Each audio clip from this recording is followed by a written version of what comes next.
Bonjour à tous, on va parler aujourd'hui de l'obsession amoureuse pour le pervers narcissique. Il y a quelque chose qui peut rendre fou, c'est cette question. Pourquoi j'aime autant une personne qui me détruit, une personne qui est malsaine? De manière logique, si je réfléchis 30 secondes, je vois bien que l'équation marche pas. Je suis malheureuse, je suis pas content dans cette relation, ça se passe mal, je me fais détruire. Mes amis me le disent, ça se passe mal, il faut en sortir. J'ai même tous mes amis qui s'en mêlent, j'ai même ma famille, j'ai même mes collègues de bureau, tout le monde me dit qu'il faut arrêter, qu'il ne faut pas être amoureux de cette personne. Pourtant, au fond de moi, qu'est-ce que je ressens? Un amour qui est gigantesque pour cette personne. Et je me dis, parfois, ils ne comprennent pas qu'on a un truc qui est vraiment très spécial. C'est une personne qui est particulière. Et d'autres fois, je me dis, mais je suis juste fou d'être dans ce genre de choses. On va en parler aujourd'hui. On va voir pourquoi est-ce qu'on a cette espèce de fantasme d'amour. Pourquoi est-ce que c'est si fort en nous? Pourquoi est-ce que c'est enraciné? On va voir comment faire pour en sortir aussi et retrouver enfin des bonnes décisions dans sa vie. On va voir si ça vient peut-être du fait que cette personne soit si belle ou si beau qu'on trouve que c'est la personne peut-être la plus belle qu'on ait rencontrée de toute notre vie. Est-ce que c'est une personne qui est la plus intelligente, la plus particulière? On va voir aussi si c'est peut-être parce que on est tellement similaires au final. Si j'aime une personne malsaine, c'est peut-être que je suis moi-même une personne qui est malsaine également. Et on va voir que parfois, on a ce sentiment gigantesque d'amour, même très longtemps après la rupture amoureuse, même des fois 1 an après, 10 ans après, ou parfois même jusqu'à la fin de sa vie. Avant de démarrer, si ce genre de sujet vous intéresse, si vous voulez mieux vous comprendre, cliquez sur je m'abonne puis sur la cloche qui est juste à côté. Il y a aussi un quiz qui s'appelle est-ce que cette personne est vraiment perverse narcissique ou est-ce que c'est moi qui me fais des films? C'est juste en dessous.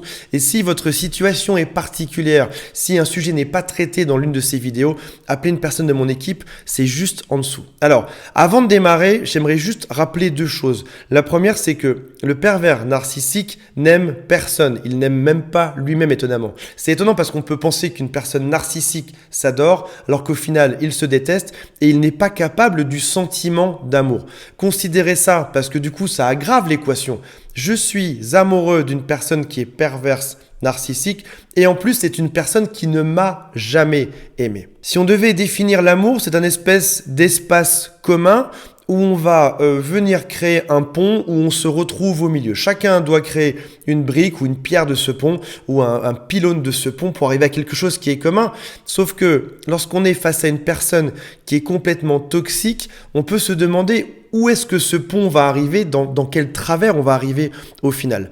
Et dans chaque relation, j'entends des fois des gens qui me disent « Oui, mais c'était juste pour une nuit d'intimité, c'était pas très grave, etc. » On a tendance à sous-évaluer l'implication émotionnelle et physique qu'on met dans ce genre de relation. Je vous donne un exemple qui est très simple. Si jamais vous êtes dans une soirée et qu'une personne vous touche le bras plus de exactement 3 secondes en France, ce sont les statistiques officielles, plus de 3 secondes en France ou 2 secondes et demie, dans ce cas-là, vous allez ressentir une gêne qui est gigantesque. Si vous allez voir votre boulanger, que vous demandez du pain et il vous touche même une demi-seconde, il y aura quelque chose de très gênant. Vous allez vous dire, mais qu'est-ce qui se passe? Pourquoi est-ce qu'il me fait ça? Donc quand on pense que juste le fait de se faire toucher le bras quelques secondes peut devenir gênant, qu'est-ce qu'on peut penser du fait de faire l'amour avec quelqu'un, de livrer toute son intimité?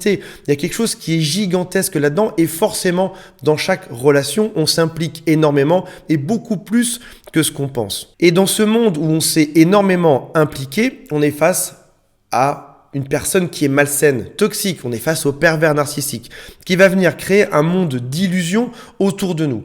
C'est une personne qui a un espèce de jeu diabolique, qui va se comporter d'une certaine manière en permanence, il va s'observer lui-même et il va venir observer vos réactions en face. Si je me comporte comme ça, qu'est-ce que ça va donner sur ma victime? Est-ce que ma victime sera plus amoureuse, moins amoureuse? Est-ce que ma victime va devenir énervée? Est-ce qu'elle va devenir enragée? Est-ce qu'elle va être fatiguée? Vous êtes dans une relation de test permanent, un peu comme finalement des enfants pourraient tester leurs parents pour voir leurs limites, mais c'est quelque chose qui est amplifié. Ils ne veulent pas que trouver vos limites, ils veulent aussi trouver votre mode d'emploi. Sur quel bouton ils doivent appuyer pour vous rendre amoureux, sur quel bouton ils doivent appuyer pour vous rendre fou de rage, sur quel bouton ils peuvent appuyer pour vous faire perdre le sommeil, l'appétit, etc. Et ils vont donc créer une espèce de monde hollywoodien quasiment avec des décors en carton, mais qui seront créés spécialement pour vous. Ils savent exactement ce que vous aimez. Ils vont créer ce faux décor juste pour vous. Un décor où vous vous sentez bien au début. Vous vous sentez heureux. L'autre vous donne exactement ce que vous cherchez dans une relation amoureuse et ça vous est très spécifique à vous. Quelle que soit la chose que vous ayez cherché, ils l'ont trouvé, ils l'ont d'abord cherché, ils l'ont trouvé et ils vous l'ont donné juste après. Sauf que au final, c'est des décors en carton, il n'y a rien derrière, ça a juste été créé pour vous rendre fou, pour vous agripper, pour vous manipuler par la suite.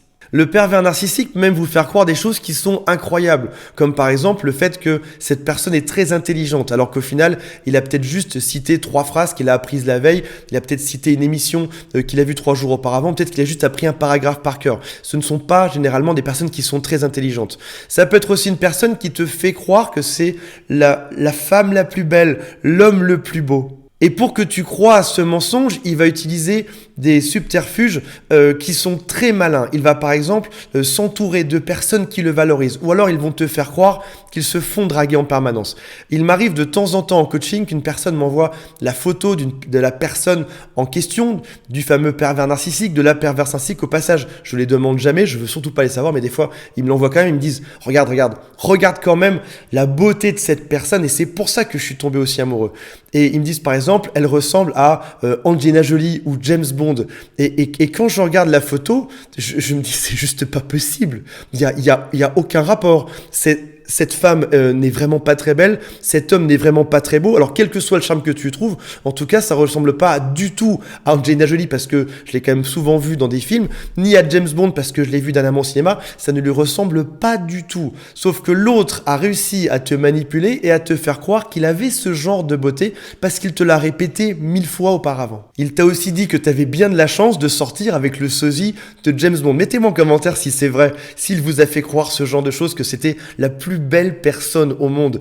Et quand vous montrez ça à vos copains font ouais, oui, il est pas mal. Ouais, c'est vrai elle est mignonnette, mais bon, c'est pas une star de cinéma quand même. Et au final, malgré votre volonté, vous vivez dans une relation qui est intense, qui est basée sur 2 choses. La première, c'est basée sur du mensonge. C'est, par exemple, le fantasme d'une relation qui va durer toute la vie. Tu veux des enfants, l'autre te fait fantasmer, te fait croire qu'il va y en avoir. Tu veux te marier, l'autre te fait croire qu'il va y avoir un mariage. Tu veux, quoi que tu veuilles sur Terre, l'autre va te faire croire que ça va arriver et que ça va durer pour toute la vie, à condition que tu respectes tout ce qu'il te demande de faire. Les mensonges, c'est aussi, je suis la personne la plus belle, la plus intelligente comme on l'a vu. Et il va aussi te dire des choses comme, je fais tout pour que ça fonctionne. Je te donne tout. S'il y a bien une personne au monde qui prend soin de toi, c'est moi, et t'es même pas reconnaissante de tout ça. Et toi, tu te dis au fond de toi, si toi tu fais tout ce que tu peux pour que ça se passe bien, c'est qu'a priori il y a un gros problème quelque part. Parce il y a un dicton qui dit, avec des amis comme ça, j'ai plus besoin d'ennemis. Et là, en l'occurrence, ce genre d'amour, ce genre d'amitié, je pense qu'on est dans quelque chose d'autre.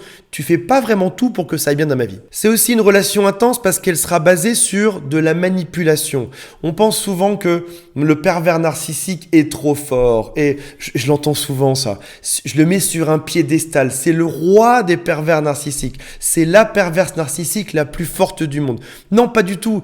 Il utilise à peu près 10 stratégies de manipulation qu'on a vues en partie sur cette chaîne, comme par exemple le rejet. Bah oui, l'être humain adore le rejet. Qu'est-ce que fait ton pervers narcissique ? Il te rejette en permanence. Il met de la distance. Il va aussi te faire croire qu'il est très exigeant vis-à-vis de lui-même et vis-à-vis de toi. Mais du coup, tu dois te battre au quotidien pour lui prouver la personne que tu es. Alors qu'en réalité, dans un couple sain, dans un couple classique, on t'accepte avec tes défauts et tes qualités. Là, ce n'est pas le cas. Il faut te battre pour lui prouver que tu peux être meilleur. Tu peux être une personne qui va te dépasser. Sauf qu'en fait, il te fait faire du coup n'importe quoi à force de te remettre en cause.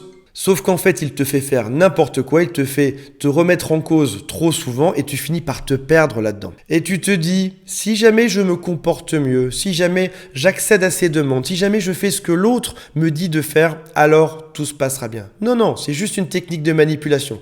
Il te fait croire que tu dois changer en permanence juste pour arriver à te perdre.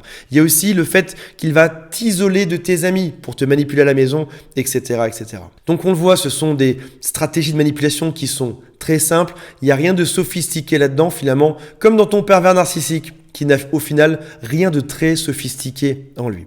Il est important de reconnaître là-dedans un schéma qui est enfantin et qui nous plaît parce que ça nous rappelle quelque chose qu'on a déjà vécu. C'est un espèce de fantasme de trouver la bonne personne ou d'avoir trouvé la bonne personne dans sa vie, un peu comme lorsqu'on avait, quand on était tout petit, un poster d'une star dans notre chambre et on se voyait déjà, on s'imaginait avec cette personne dans une espèce d'imaginaire, de fantasme où tout se passerait bien, où un jour on irait au concert de notre star et la star nous verrait, nous ferait monter sur scène, ou alors on croiserait par hasard une star de cinéma et après ça on pourrait avoir une vie incroyable. On l'a fantasmé, on sait ce que c'est et on s'est dit qu'on trouverait peut-être la personne idéale là-dedans. Sauf qu'aujourd'hui, si jamais je me sors de ce schéma enfantin qui a des racines qu'on connaît très bien, on peut se dire de manière logique, je sais que ce n'est pas la bonne personne. Je sais aussi que la version enfantine de moi peut avoir tendance à idolâtrer une star de cinéma et à inventer une vie à deux qui n'existe pas parce que l'autre ne m'a jamais aimé. Je sais aussi que maintenant je suis une personne adulte. Donc en gros, j'ai le droit d'avoir des sentiments, je ne peux pas les nier. Ces sentiments, même s'ils sont artificiels, sont ressentis comme étant de vrais sentiments. Au fond de moi, il y a un vrai sentiment d'amour, mais qui est basé sur des mauvaises choses. C'est un peu comme si on va acheter une contrefaçon, ça ressemble à l'original, mais ça reste une contrefaçon. Donc, je ne peux pas nier que mes sentiments au quotidien semblent vrais, j'y pense vraiment, sauf que je dois réaliser que c'est quelque chose qui a été créé de manière totalement artificielle et manipulatoire. Je sais aussi que 70% des couples se séparent alors qu'ils sont amoureux. Donc, mon amour n'est pas suffisant pour me dire que je dois aller avec cette personne-là. La majorité des gens donc se séparent alors qu'ils sont toujours amoureux l'un de l'autre. C'est juste que la vie n'est pas possible. Ça veut dire que j'ai le droit de quitter cette personne même si mes sentiments amoureux artificiels sont toujours là.